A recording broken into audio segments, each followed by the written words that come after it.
Let's go to our panel now. In Houston, we have Suzanne Jambo, who's the chairwoman of South Sudan's Steps Towards Peace and Democracy Party. And in New York, we have Suliman Baldo. He's the policy director for the Enough Project, an organization aiming to end crimes against humanity. And full disclosure, we did have somebody who was close to Bashir and a member of the ruling party. Unfortunately, technical glitches meant that we couldn't get to that interview, which is terribly unfortunate. But let me start with you, Suzanne. Is this an expression of people power? Is this true people power on the streets of Sudan, or is it just a military coup dressed up as something that pretends to be listening to the people?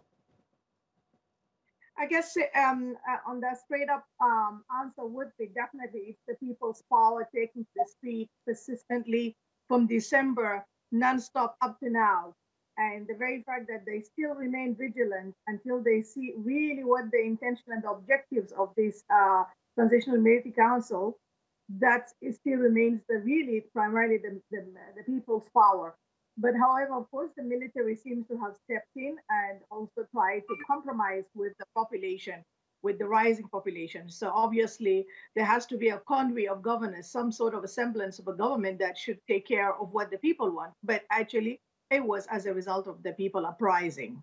Suliman Baldo, Suliman Baldo, can those people who have taken to the streets so bravely and so enthusiastically, can they trust the military? The people who took to the streets for the last 4 months and even before that, throughout the 30 years of President Omar al Bashir's rule, have certain issues that they want to be addressed. They cannot trust anyone until they have responded positively to their demands and expectations around this issue.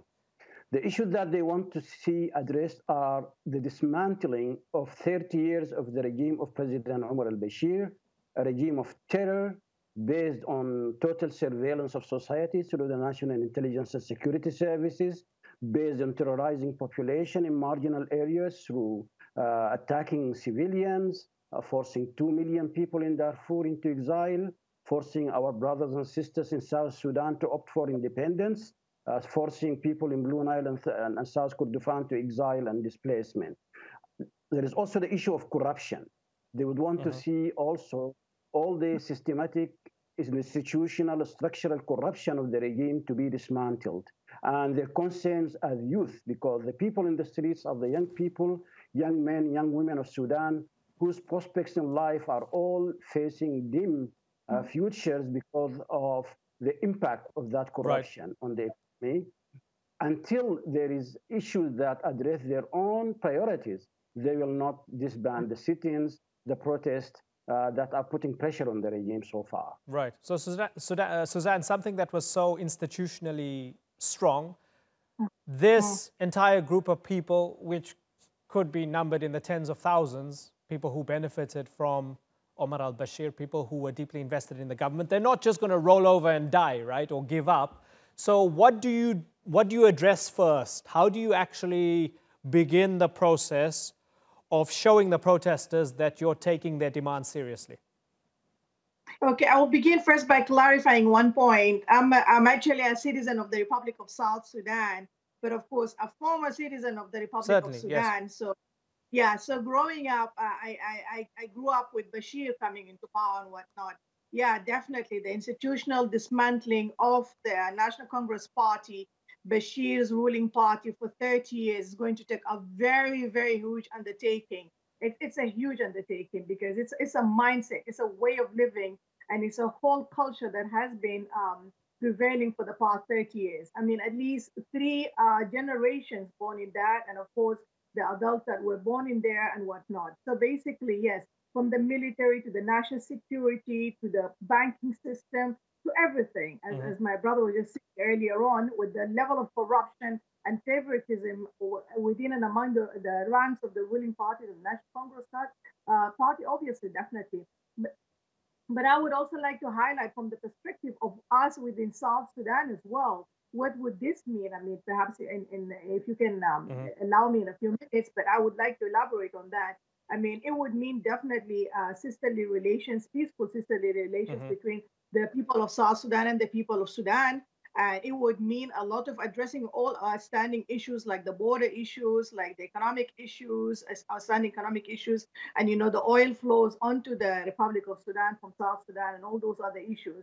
So we anticipate not only that there will be dismantling, the institutional dismantling and the and system of governance of the National Congress Party, but as well better relations with the Republic of South Sudan. It would be interesting to see what kind of foreign policy or regional policy there will be, if there will be a civilian government anytime soon. Suleiman, so we have this transitional military council led by Lieutenant General Abdel Fattah Abdurrahman Burhan. I guess the Egyptians will tell the Sudanese, be careful when there's an interim leader called Abdel Fattah. We know all about this, which brings me to, jokes aside, it brings me to the question then, Suleiman. Those who fear that this might be another Egypt situation, are those fears justified in reality? They are justified because the Transitional Military Council has as members the top generals of President Omar al Bashir. They wouldn't have been in the command of the different branches of the Sudan Armed Forces without utter trust and selection, rigorous selection based on loyalty to the regime of President Bashir. However, historic circumstances have put these generals in a very critical position. They either opt to salvage their own records and reputation by moving in the direction of meeting these demands of the population, and they have seen it for their own eyes because the population has opted to besiege the headquarters of the army, hoping that the army would resurrect itself and become a patriotic body defending the interests of the nation and not of the clique of the inner circle of power under Omar al Bashir. Or they would continue to be an extension of the pillars of support for the regime of President Omar al Bashir, and popular pressure is capable in that instant to dismantle them, as they have deposed Omar al Bashir, as they have deposed their fairest leader of the Transitional Council, Ibn Auf. They would be able to paralyze the country and force this Transitional Council out as well. Suzanne, 10 years ago, I reported from Sudan, and at that time, it seemed as if Omar al Bashir was omnipotent, and people didn't want to criticize him, whether it related to Darfur, whether it related to the South, which hadn't broken away yet. Tell me what's in it for the military, Suzanne, to turn against him? What do you think led them to say, okay, we don't want him anymore and we're going to side with the protesters? Well, one of two scenarios. Definitely the predominant scenario is siding with the people, or the country gets into anarchy and chaos. I mean, at the end of the day, the army is expected to be a professional national army for the people, as the Sudanese would say, the army of the people, the shab, So basically, that is the primary drive that will make the army to try and remain in as much as possible to side with the people. However, of course, loyalties have been there. I mean, 30 years of fisted rule, the National Congress Party has infiltrated the army itself, and there's a lot of political bias within the army. There's a lot of change with the years. Obviously, two things that will happen there. One is, first of all, the military generals among themselves also, they vary in degrees and extent. How much were they too loyal to President Bashir, or were they in between? So they know each other. And of course, the population itself, and this is one of the most admirable things that I would like to register about the population in Sudan, is their ability and skilled knowledge of who is who in the army, among the generals and of course National Security Service. This is quite admirable because, as you can see, it rarely ever happens that within less than 2 days or 3 days you have one deposed president of 30 years, and then again a president or caretaker president within less than 36 hours. So basically, that tells you how much the population is also aware, and how much the army itself is weighing out that, because otherwise the country falls into anarchy. Again, another thing that is also very important, I think, also is the fact that the economic hardship in Sudan have really reached the brim. And obviously, it's very important that both the army itself, the generals themselves, as well as the population, through, of course, the Sudanese Professional Association, who seem to have been quite organized and with clear agenda and everything, to look into a suitable candidate that will actually appeal to the regional and international community to better the economic crisis in the country. So this is a very important factor in his appeal as well, which I think the generals are also fully aware of as well. Yeah, to come out of that situation. Yeah, it's been argued that the economy took people to the streets or spurred them to going to the streets in the first place. And talking about admirable, I guess it's interesting that according to the best available evidence, 2/3 of the protesters seem to be women. Most of the protesters seem to be young people. Suliman, you're with the Enough Project. A lot of people want Omar al Bashir to face justice for what happened in Darfur at the height of the conflict. So he's been indicted on charges of war crimes and crimes against humanity. So far, he has not been sent to The Hague. And a lot of African countries have supported the fact that Bashir should not go. This is really interesting now, Suliman. Do you think that it should be a priority of this interim military government to push for him to go to The Hague and face justice, or is it something that should come down the line?